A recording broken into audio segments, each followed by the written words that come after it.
Magandang umaga! Ito nga pala si Mama Lai, full-time nanay. Samahan niyo ako ulit sa aking ganap ngayong araw. Aga ko gumising yan mga mi, hindi ko na binidyohan dahil nga antok na antok pa ang nanay niyo. Ito na lang ang nabidyohan ko, yung nag-aayos ako ng gamit ni Kuya Yuan at balik na naman sa 12 o'clock to 5:30. Back to normal and back to bigat na naman ang gamit itong anak ko. Mamaya, nagluto na rin ako ng brunch ni Kuya Yuan para mamaya pasog-pasog na siya. Hayaan ko lang kasi matulog na medyo mahaba ang aking Kuya Yuan dahil nga panghapon naman kami.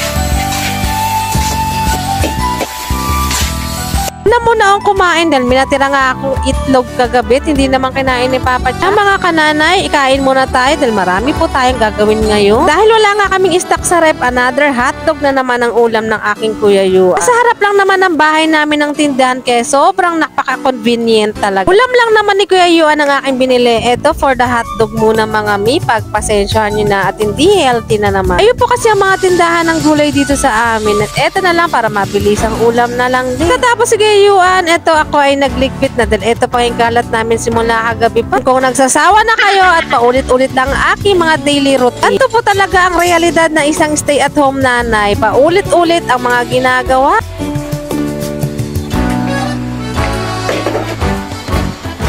At dahil second grading na nga, inayos ko na yung mga notebook ng Junakis ko. Kasi ako noon, ng elementary ako, talagang kada grading ay naglalagay ako ng pananda.